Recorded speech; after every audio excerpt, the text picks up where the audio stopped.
There are many things to consider when you're deciding to open a bank account at a financial institution. First, where do you want to have that account?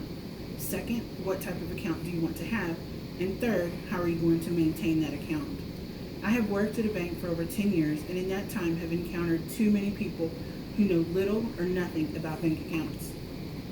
The first step is to decide where you want to have your account, either at a bank or a credit union. They offer similar products but are insured by different agencies.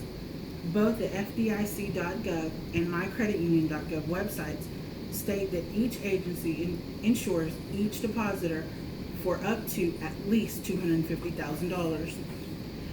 After deciding where you want to have your account, you have to decide what kind of account you want. If your primary purpose is to save money, then you need a savings account. If you want unrestricted access to your money at all times, you need a demand deposit account, or a DDA, typically known as a checking account. Now that the easy part is done, you have to figure out how to maintain your account. First, are you going to need help with that account? You have a couple of options. You can have a co-owner who has all the legal rights to the money as you do, or a signer who only has authority to sign on the account when you give them permission. That can be terminated at any time.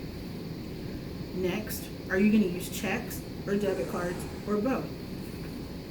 A couple of things about checks are that they take time to be processed and they have to be fully filled out, signed by you, and endorsed by the payee before the bank will pay them.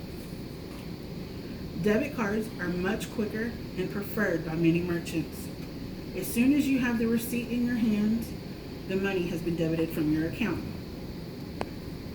Regardless if you use checks or debit cards, it is always a best practice to keep a checkbook register. Every time you make a purchase or make a deposit, you need to record that transaction in your register. Having a reliable running balance is key to avoid overdraft and non-sufficient item fees.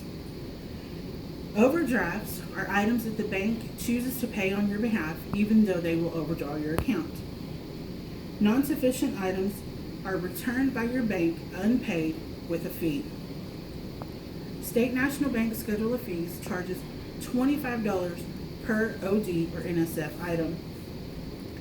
The third and final point in maintaining an account is how do you want your statement delivered to you? You have an email option or a snail mail option.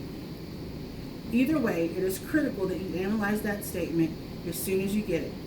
You have a limited time in which to dispute fraudulent charges on your account. It is also a best practice to utilize the bank's website to reconcile your account between statement cycles.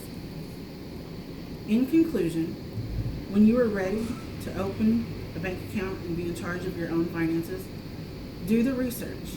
Figure out which institution is best for you, which account fits your lifestyle best, and be prepared to maintain the account. It is well worth the time and effort. Thank you.